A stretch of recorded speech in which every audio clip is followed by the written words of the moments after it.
Özünüzü təqdim edin. Mən Rəşidov Cəliyev. 30 ildən artıqdır ki, bu ünvanda yaşayıram. Gördüyünüz ünvanda. Pandemiya dövründən 20-ci ildən, əslində 14-cü ildən başlayıblar. Lüksun tikinti şirkəti burada tikintiyə, arxa tərəfdə. Arxa tərəfdə qonşuların başına açmaqlar uyğun qalmadı. Tikinti burada insanları köçürmədən tikintiyə başladılar. 20-ci ildən pandemiya dövründən başladı. Düz mənim 1 metrəlimdə katlavan qaldılar, 8 metrə evim uçma təhlükəsindeyim. Sıvay heç nə vurmadan başladılar etdiyim. Şirkətin müdürü deyir ki, mən oğlumla məşq gəldim ki, cəhil kişinin başına tökülsə ev, sənə maşın alamayacağım, pulunu verib qutaracağım. Əgər tökülməzsə, onda sən maşın alır. O vəziyyətlərdə bizi qoydular. Söküntü vaxtı, tikinti vaxtı. Ondan sonra bu gördüyünüz obyekti tikdilər 2 mərtəbə, onu da 8 metrə katlaman qazdılar. Sərəncamlarında 14, 15, 14 mərtəbə olmağına baxmayaraq 16 mərtəbə, 17 mərtəbə tikirlər. Neçə vaxt var? 5 ildir bu zülümdə yaşayırıq. Heç bir təşkilat, nə fövqəladə, nə şəhər salma, nə Bakı şəhər icra hakimiyyəti. Bu onun üstə göndərir, o bunun üstə göndərir. Heç bir tədbir də görmür. Bəlkə 100 dəfələrlə fövqəladə olmuşum. Bax, başımın üstündə bu tikində, bəlkə oradan yüzlərlə armatur, mismar, taxta, mismarlı taxtalar tökülüb ölümdən ötürür. Heç birinə gəlib nəzarət edən baxan olmuyor. Kran quraşdırdılar, əvvəl quraşdırmışlar, burada 4-5 metrəlikdə damın üstündən bütün ağır materiallar apardı. Damın üstü deşik-deşik. Bütün yağış su evinin içində. İndi də quraşdırdılar burada, yenə də evinin üstündən geçir. Çok büyük tehlikesi var, boks tehlikesi var. Harada gedirsən, tədbir görən yoxdur. Gedirlər məhkəməyə veriblər, 1-ci instansiya məhkəməsi onların xeyrinə qərar çıxır. O nə diktovka deyirlər, həmin qərarı da məhkəmə çıxardır. Rayon məhkəməsi, Nərman rayon məhkəməsi. Gültəkin Asadova 1-ci instansiya məhkəməsində bunların xeyrinə qərar çıxartdı, mənim bu boyda evimə. Bir dənə üç otaqlının kvadratı heç 400 manata da düşür. Dalıyla verdilər apiyasiya. Apiyasiyada da məhkəmə ekspertizasının çıxartdığı qərarların xoşuna gəlmədi. Ərzlərini geri götürdülər ki, biz daha şikayətçi deyilik. Ondan sonra mən vermişəm məhkəməyə ki, bu vəziyyətdə mən yaşaya bilmərəm.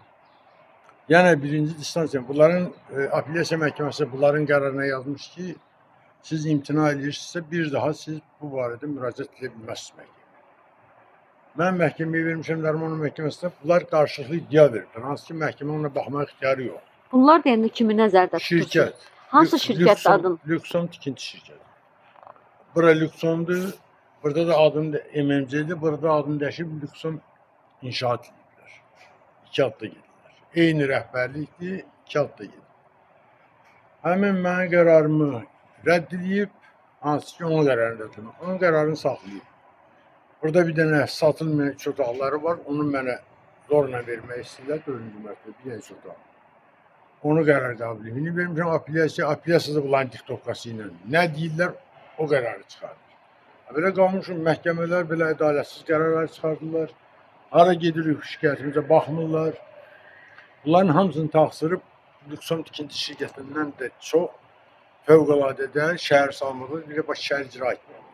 Rayon icra hakimiyyətinə gedirəm, heç bir qəbula mənə qoymurlar. Qəbula buraxmırlar, heç qəbula yazmırlar. Bu boyda haqsızlıq, bu boyda ədalətsizlik var. 5 ildir mən ailəmlə burada xəstə düşmüşəm. Bu yaxınlarda Yasamalda və Ağşəhərdə buna oxşar, yəni buna oxşar binalar var idi. Orada da tikinti şirkəti ilə vətəndaşın razılaşmaması olmalı, fəlakət nəticələnmişdi. Yəni burada həmin hal təkrarlana bilərmi? Əlbəttə təkrarlanır. Mənim evimin arxa divarlarını buradan görsəm çox pis vəziyyətdə. Baxa bilərik ora. Görünmür buradan. Gərək tikintidən arasında gitsən orada buraxmır.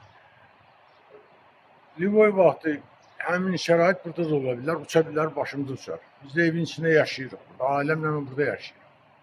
Sizin tələbiniz nə qədər olub bundan? Yəni razılaşmamaq. Tələbim olur ki, mənim kvadratım nədir, düzgün ölçülsün. Həmin kvadratım... Neçə kvadratdır? Valla bilməm, ekspert gəlsin ölçsün, nədirsə, mən artıq istəmirəm ki, kvadratın nədir, həmin kvadratı edin, mənə ev versin. Bu evdən, o evdən, o birisi binadan, hansından istəyir, mənə ev versin. Mənim tələbim bu olub demişəm. Bunlar hər dəfə bir rəylə, bir yalanla çıxırlar orada. Burada əsas, yəni görünür ki, təksiz qalmışsınız. Əvvəllər bir neçə ailə qalmışsınız. Yox, bir mən qalmışam, bir də o tərəfdə bir 2-3 ailə qalır. Baba obyekti burada tikiblər. Güya bunu burada yaşayan sakinlərin evini əvəzə yalandan vergi verməmək üçün aformidilər həmin işlərin, hansı ki, həmin qonşuları pulların verib zorla buradan çıxardılar. İndi onu vergiden yaymaq üçün nədir? Aformidilər güya bunlara verilmiş yerdir. Nə obyektidir bu?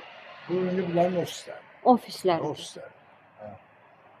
Bu Lüks Home şirkəti, Lüks Home inşaat şirkəti kimindir? Yəni bunun əsas sahibi kimdir? Vallahi əvvəllər deyirdilər ki, bura tikiləndə deyirdilər ki, qorxmazdı bunların üstündə duran. Sonrasını bilmirəm. Qorxmazsa adı soyadı. Azərbaycan rəisi. Keçmiş Azərbaycan rəisi Qorxmaz Hüseynov. Onu deyirdilər. Amma sonradan da bilmirəm bu rəhbərliyin kimdir. Ona rəhbərliyə güya hər dəfə bir dənə ortağı var, şərikə var. Amma əsl burada oturan Zabir Əliyev. Zabir Əliyev. Buralara nəzarət nə oldu? Siz müraciət edəndə ki, gəlin evimin kvadratını ölçün, o kvadrata məni Ölçün. evlə təmin edin. Nə deyirlər sizə cavab Məhkəmə olaraq? ekspertizə göndərir.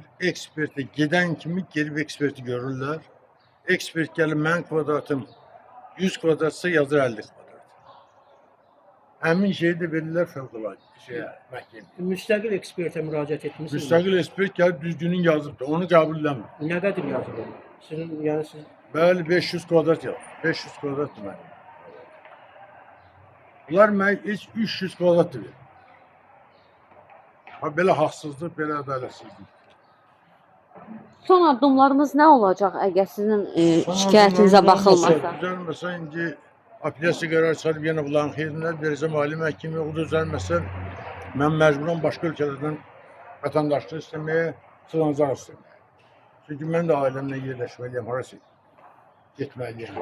Burada yenə də deyirəm, əsas günahkar fövqələdədir, şəhər salmadır, Bakı şəhər icra hakimiyyətidir, rayon icra hakimiyyətidir, sonra da Lüksum tikinti şirkətidir. Bunların ədalətsiz, haqsız qərarlar, bir də məhkəmələr. Məhkəmələrin haqsız çıxartdığı qərarlar.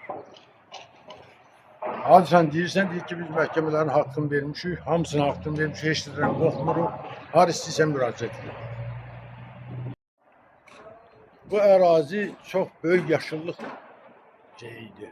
Burada yüzlərlə ağac kəsiblər var.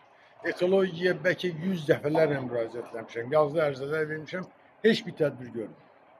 Heç nə eləməyiblər. Yalandan gəlib baxıb, hələ gözlərin qabağında külək yıxdı.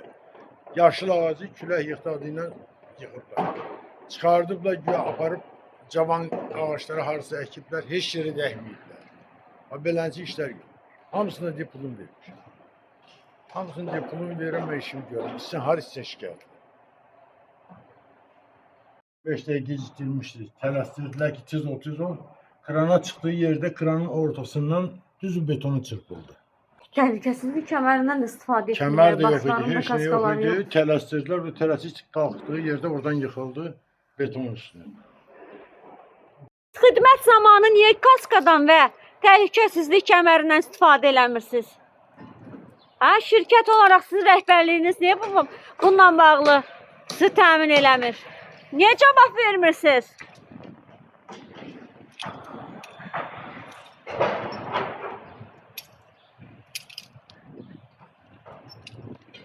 Baxın əzizləyicilər, gördüyünüz bu fəhlələr təhlükəsizlik kəmərindən istifadə etmirlər. Başlarında kaska yoxdur. Yalnız şirkət tərəfindən fəhlələr bu cür istismar olunur.